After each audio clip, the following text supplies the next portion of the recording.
La presunción de inocencia es una figura muy nueva en nuestro orden jurídico nacional, ¿saben? Antes de ella había una figura totalmente opuesta que estaba vigente. Se le conocía como la presunción de intencionalidad, al revés, y estaba en el artículo 9 del Código Penal Federal. Lo recuerdo perfectamente, decía, la intención delictuosa se presume salvo prueba en contrario. Es decir, era una presunción juris tantum, estaba en la ley. La intención delictuosa se presume, a menos que tú demuestres lo contrario. Vean la inversión cruel de la carga de la prueba. Bien, este artículo estuvo vigente en ese Código Federal hasta 1983, pero siguió vigente en algunos códigos de las entidades federativas, todavía mucho más tiempo. Bueno, se derogó en el año 1983 del Código Federal. Y eso no quiere decir que de inmediato se adoptó lo contrario, que era la presunción de inocencia.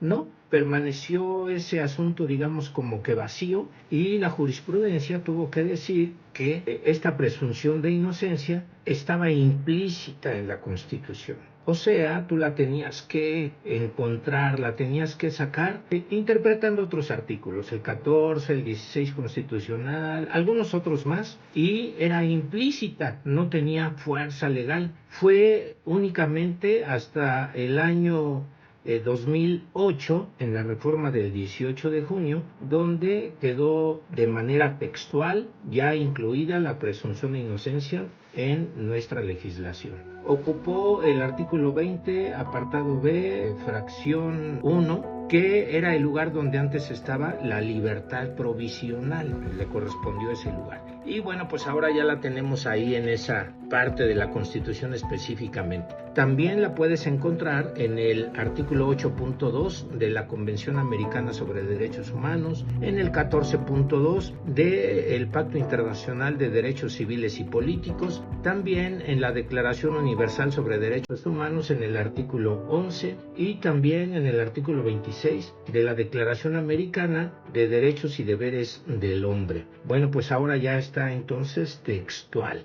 Pero hay que luchar contra muchas cosas en relación con ella. Por ejemplo, el prejuicio social que hay de culpabilidad. No me negarán que cuando surge alguna noticia, por ejemplo, que una persona cometió un delito, hay un prejuicio de culpabilidad ya de antemano. O bien, cuando se le atribuye a un político alguna cosa relacionada con desvío de fondos, con corrupción, con cosas de ese estilo. Hay un prejuicio de culpabilidad y tenemos que luchar contra él porque va en contra de la presunción de inocencia, que nos indica que debemos partir de cero cuando hay una investigación por una cuestión considerada como delictiva. Entonces hay que partir de cero. Hay que recordar también que eso implica un estado de inocencia, el partir de cero. Y esta presunción de inocencia de la que hablamos, pues se le considera un derecho poliédrico, es decir, tiene varias caras. Se le considera como un derecho humano, como una regla para valorar las pruebas y sobre todo como una regla de trato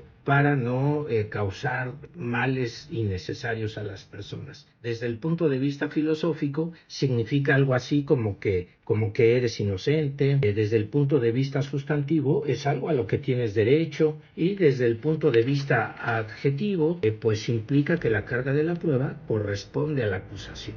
Y bueno, es ahora tan importante que puedo decir sin duda que es la piedra angular o el gran derecho que debe regir en la materia penal y forma parte también del debido proceso legal, ese mínimo de derechos y garantías que deben respetar en el proceso. Y ese debido proceso legal lo podemos graficar, lo podemos ilustrar con el triángulo, ya saben, que quedan las partes por debajo y en forma exactamente igual por encima el juez. Y en ese esquema del debido proceso legal, al juez le corresponde motivar y fundar su sentencia. Al Ministerio Público, de un lado, le corresponde la carga de la prueba. Esto es la presunción de inocencia. Y del otro lado, le corresponde al imputado y su defensa precisamente eso, la presunción de inocencia.